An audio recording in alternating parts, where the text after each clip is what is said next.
S'il y a bien un domaine qui me passionne aujourd'hui en tant que coach, c'est vraiment le domaine de la planification et de l'organisation. Avant, quand je faisais des tests de personnalité,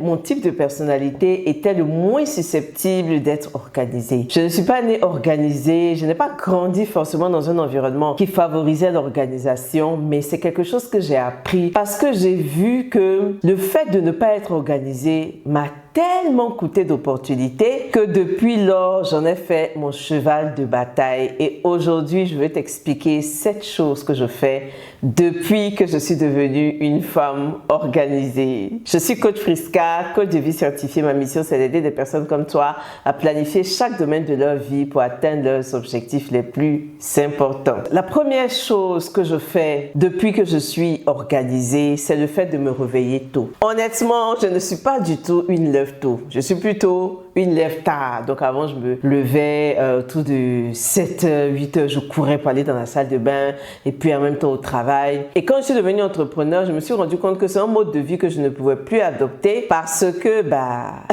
avec les enfants, les occupations et tout ça, quand je me réveillais tard, c'était déjà la demi-journée qui était déjà partie. Et donc, j'ai commencé à prendre plaisir au fait de me réveiller tôt. J'ai commencé à me réveiller à 6h, à 5h30 et aujourd'hui, je me réveille facilement à 4h30. Et j'adore beaucoup ce moment où je suis toute seule dans la maison, où tout est calme parce que c'est dans cette période-là que vraiment ma créativité s'exprime. C'est dans ce laps de temps-là que je me concentre vraiment sur moi-même, sur mes objectifs, que je planifie, que je prie, que je prends le temps de visualiser ce que je veux devenir quand tout est calme, quand vraiment le silence est absolu. Et c'est une expérience pour moi que je ne peux plus abandonner parce que j'ai pris vraiment goût au fait de me réveiller tôt. La deuxième chose, c'est que je planifie efficacement mes journées, évidemment.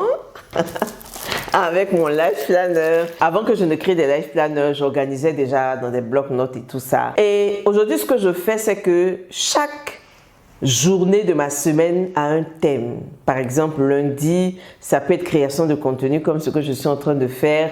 Mardi, c'est coaching avec mes clients. Mercredi, c'est priorité famille. Jeudi, on reprend le travail. Vendredi, c'est plus axé sur tout ce qui est tâches administratives, planification de la semaine prochaine et tout ça. Donc, chaque jour de ma semaine a un thème. Ça me permet de ne pas travailler sur tout en même temps, mais ça me permet de m'assurer qu'à la fin de la semaine, j'ai touché à chaque élément important de mon organisation. Le troisième point, c'est la gestion de mes finances.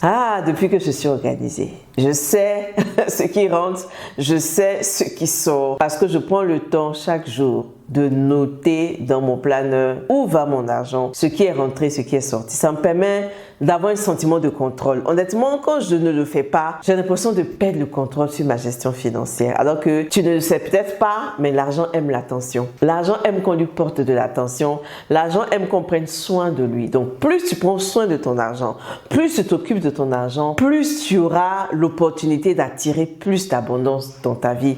Vraiment, essaie ça. Chaque jour, fais le point de ton argent, note ce qui rentre, note ce qui sort et tu m'en diras des nouvelles. En quatrième point, je suis capable de prendre soin de moi sans culpabiliser. Avant, j'étais à fond dans le travail, c'est-à-dire, c'est le travail ou rien. Je ne faisais pas de pause, je ne prenais même pas le temps de me relaxer, j'avais aucun loisir parce que je venais de démarrer mon entreprise, j'avais des obligations de rentabilité et tout ça.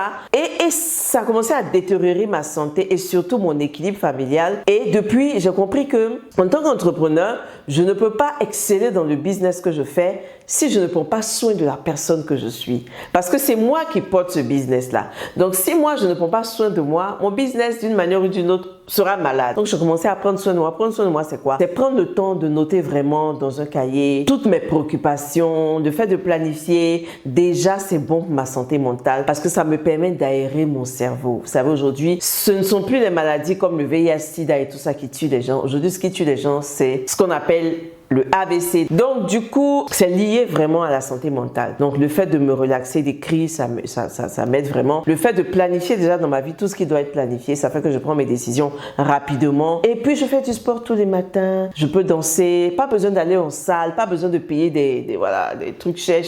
Je prends juste mon ordinateur, je mets YouTube et je commence à faire mon sport sans autre préoccupation, quoi. Donc, ça, c'est vraiment quelque chose de très, très, très important. Prends soin de la personne que tu es.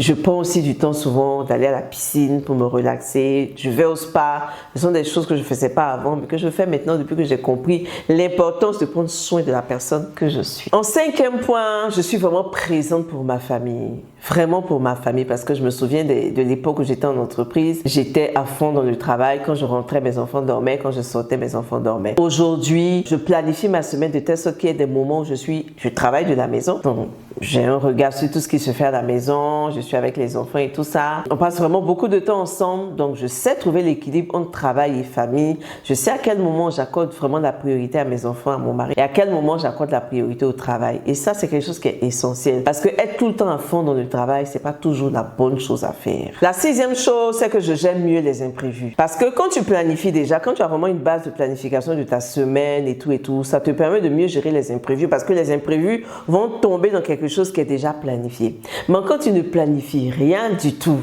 les imprévus viennent tomber encore dans quelque chose qui est déjà désastreux. C'est pour ça qu'il faut planifier et comme ça, tout ce qui est imprévu, tu ne fais que l'insérer dans ta planification et c'est beaucoup plus zen. Et le dernier point, c'est que vraiment, j'ai une meilleure intimité avec le Seigneur. Je passe plus de temps dans la prière, dans la méditation de la parole, parce que vu que je me lève tôt, j'ai vraiment du temps pour faire ces choses-là, parce que j'ai compris que ma force vient de Dieu, ma capacité vient de Dieu, que je ne peux rien faire sans lui. Alors, si je me réveille tard dans la journée, je vais remettre la prière au second plan. Alors que quand je me réveille tôt, je prends des temps d'adoration. Et même si, pour une raison ou pour une autre, j'ai pas pu le faire à la maison, je rattrape toujours ces moments de prière et de méditation au travail. Alors j'espère t'avoir vraiment édifié avec ces 7 choses que je fais depuis que je suis une femme organisée. Dis-moi en commentaire ce que tu aimerais bien commencer à adopter comme bonne habitude pour t'organiser toi aussi.